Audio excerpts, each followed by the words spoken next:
Hi Aquarius, welcome po sa ating channel. At ito ay inyong weekly by tarot reading for your career and money ngayong November 18 to 24, 2024. Please be reminded kung naka-resonate kayo, comment down. Kung hindi kayo naka-resonate, ibigay niyo po sa iba kasi general reading po ito. This is for you.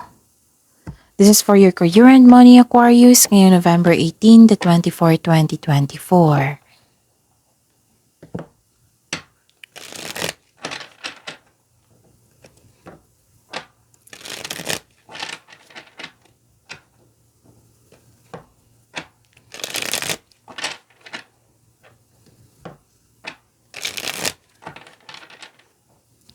Para po ito sa inyo Aquarius ngayong November 18 to 24, 2024 for your career and money. Maraming salamat po sa inyong patuloy na suporta. At maraming salamat din po sa mga hindi nag-skip ng ads. Gamitin ang reading na ito bilang gabay lamang. Sa mga hindi pa nag-subscribe, subscribe na po kayo at click bell notification para malaman nyo na may bago tayong video. Para sa mga gusto magpa-reading po, may lumabas dyan sa screen nyo ngayon. Panoorin nyo po at sundin ang instruction. Calling the attention sa mga suki ko dito na Aquarius, open na po inyong monthly gabay tarot reading for November 2024. May 6 months from now reading tayo at love life reading po. So message me, Aquarius, for schedule. Maraming salamat po. Spirits Guide, mga ganap po para kay Aquarius sa career and money nila ngayong November 18 to 24, 2024. I need 3 cards po.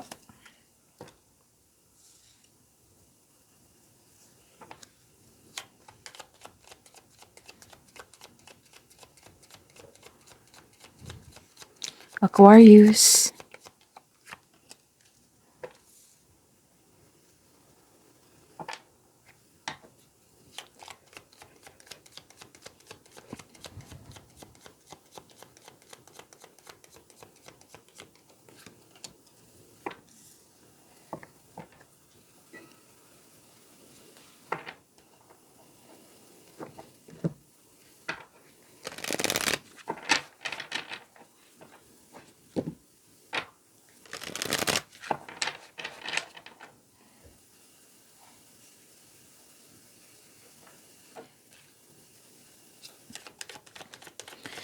Spirits Guide, mga mensahe niyo po sa career and money ni Aquarius ngayong November 18 to 24, 2024.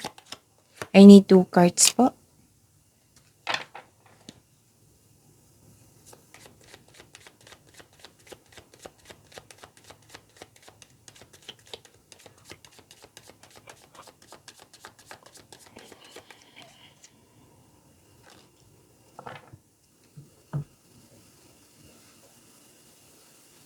Okay. Aquarius.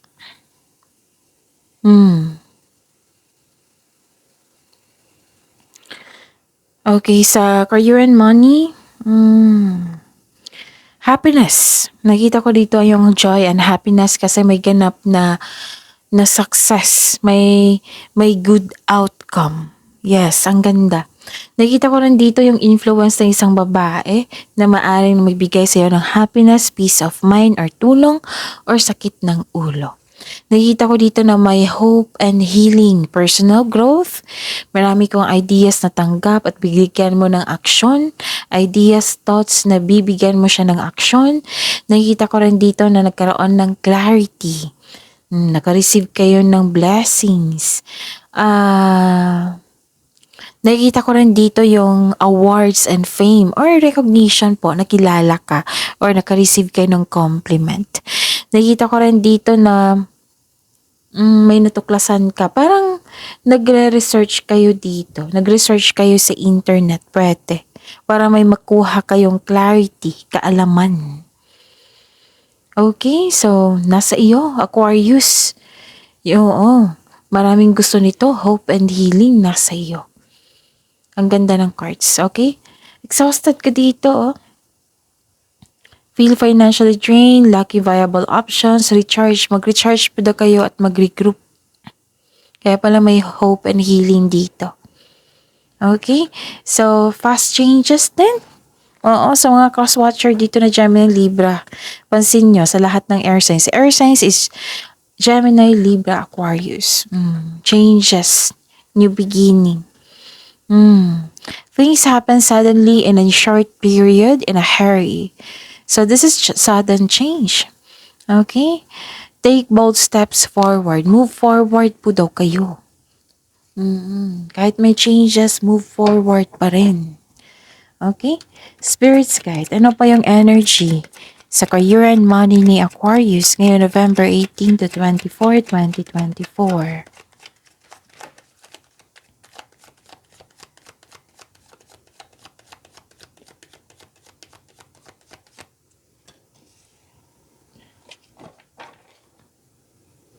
And the clarification of this card po.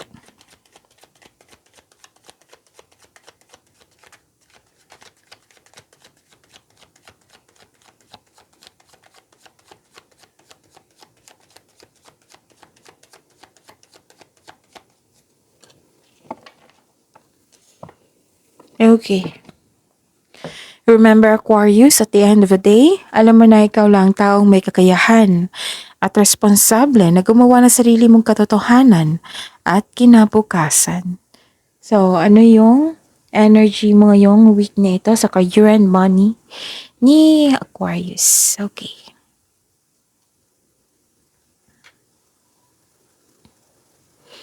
Okay, so this is new beginning. New beginning, yes.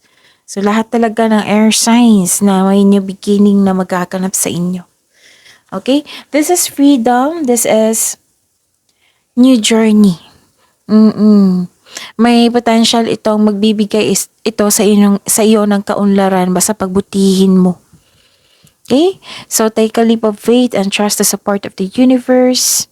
You are divinely guided. Huwag kang matakot. Instead, i-acknowledge mo ang mga lessons na na-encounter mo. So, this will lead you to new opportunities.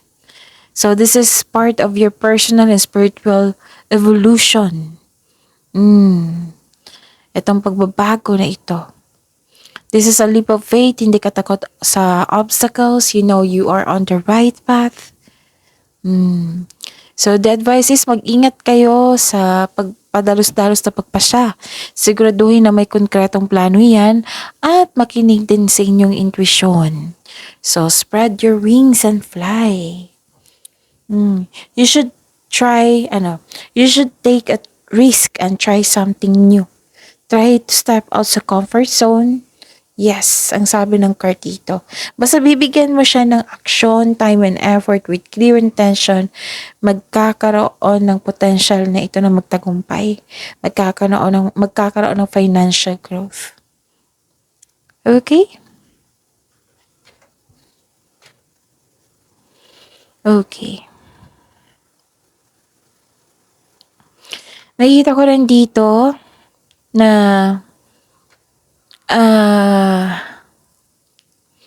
pag-aalaga sa inyong career and money. Okay?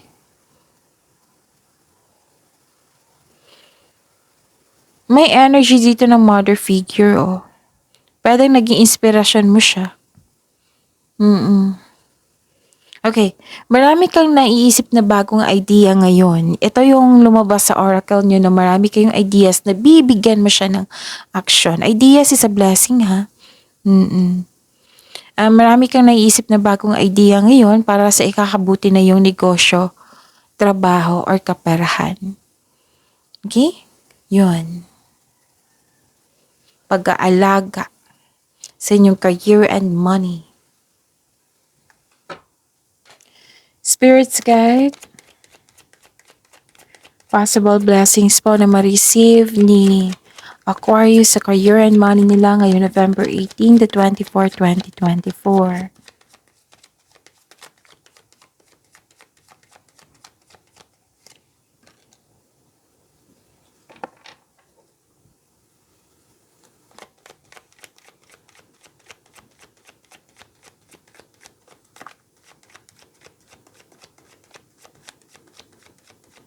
The clarification of this card po.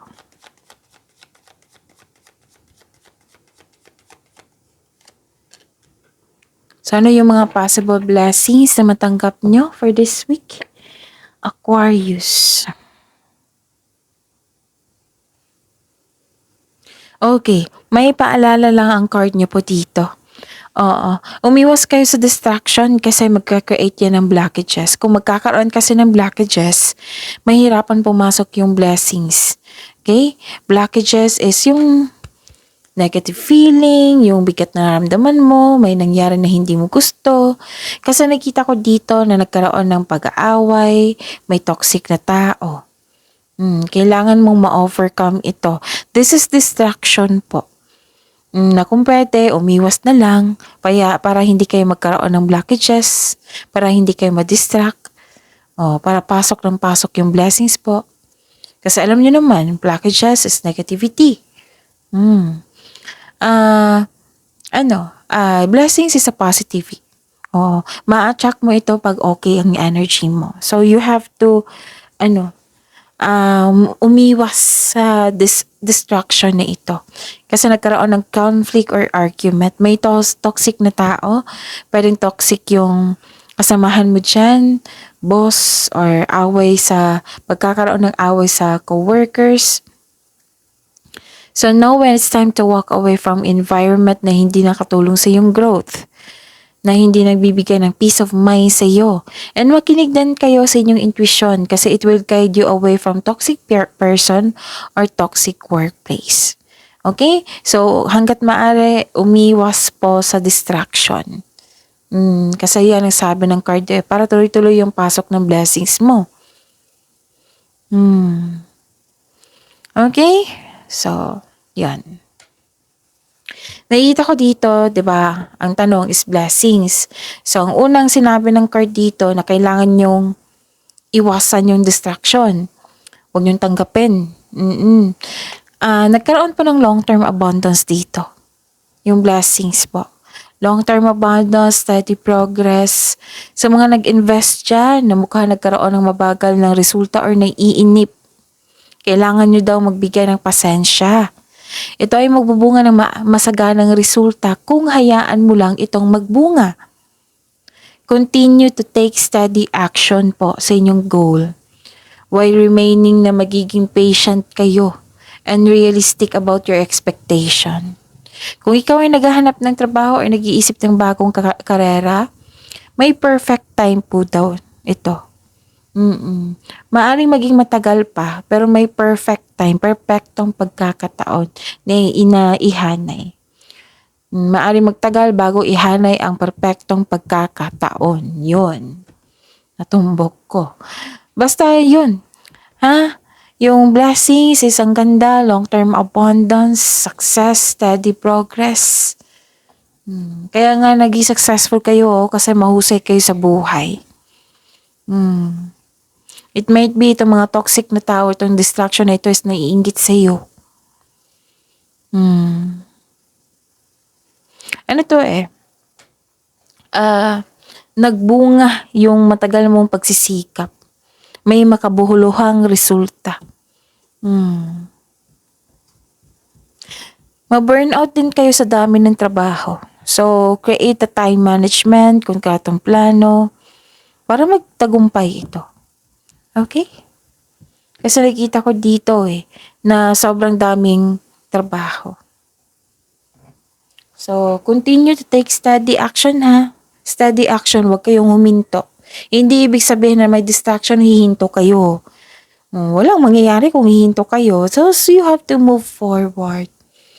Put boundaries and limit yourself sa mga toxic na tao. Kasi alam naman natin, hindi yan ang kabuti sa atin. So, focus na lang kayo sa binigay na blessing sa inyo. Okay? So, yun. So, kailangan kong mag-stretch. Okay. Yun. I think yun na. Nasabi ko kanina dito. Actually, ang ganda ng cards nyo, Aquarius. Puro sagot. Like nito na magiging careful ka sa mga taong hindi totoo sa iyo. Hindi kasi kontrolado yan na lahat gusto ka, lahat magiging yung gusto tayo, may tao talagang hindi tayo gusto. Oo, kailangan natin tanggapin yan. Basta magtiwala lang sa inyong sarili. Sapat na yun, di ba? Oo. Magtiwala sa Panginoon, makinig sa inyong intuition, magtiwala sa inyong sarili, yun. Okay. So, umiwas talaga sa mga distraction. Spirit's Guide, challenges na ma-overcome ni Aquarius sa career and money nila ngayong November 18 to 24, 2024.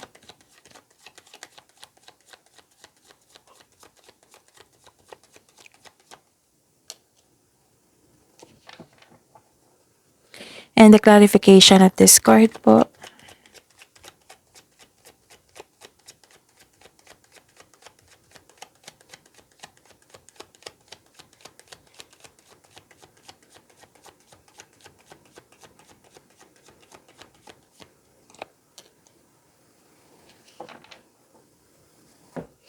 Maraming salamat po sa patuloy na tiwala suporta sa ating channel.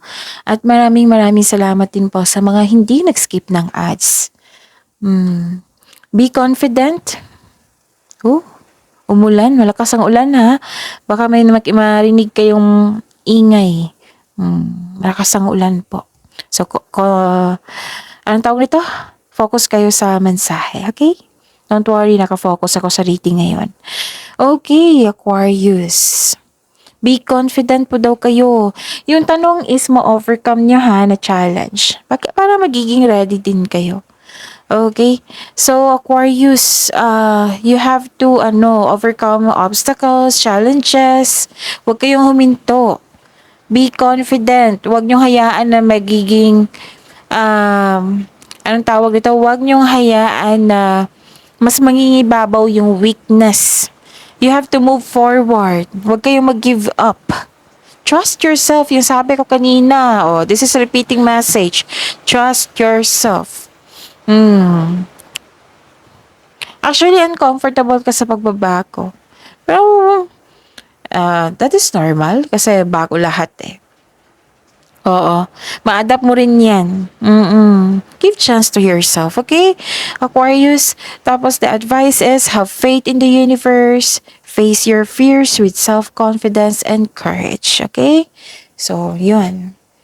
Marami kayong gawain dito. Kailangan ng time management. Kanina pa to eh. Maraming gawain. Dito pa lang sa blessing. Dito sa energy nyo.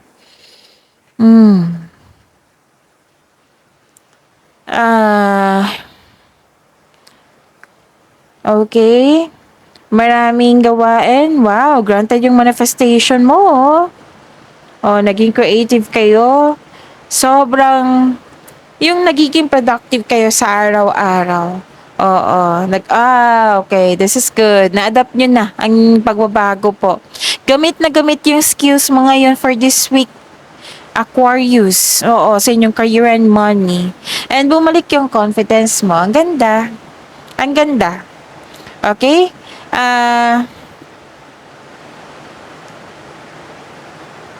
Use your inherent skills to create opportunity. Kung may balak ka mag-start ng business, ito na yung go signal. Now's the time. Tapos, know your worth when negotiating. For a raise ng sweldo, allowance, or contract. Yes, may nakita kong signing of contract po dito, Aquarius. Ganda, diba? So, ganito yung manifestation mo, may parating na blessings. So, this is to remind you na this coming opportunity, bigyan mo siya ng focus ha. Focus with clear intention. Pagyamanin niyo po. Baka ito yung hiniling mo kay God na bigyan ka ng blessings regarding sa growth and expansion. At binigay nga sa iyo na kailangan mo lang pagyamanin, 'di ba? Nasa Diyos ang awa, nasa tao ang kawa. Pagyamanin niyo po. So, ang ganda ng card. You're a very talented person. Lahat gagawin para makuha ang gusto mo. Wow, ito yung gusto ko. So you are divinely guided. All things are possible. So with the divine assistance, all things are possible po. You can make your imagination real. Wow. You are divinely guided. Ang ganda. Ang ganda po. Actually, I consider yung ganda ng cards nyo ngayon. Puro sagot, puro improvement, pagbubunga. So, see you tomorrow. Pagyamanin yung blessings ha. See you tomorrow, Aquarius. Please like, subscribe, and click bell button for notification para updated po kayo sa daily tarot reading natin. Maraming salamat po.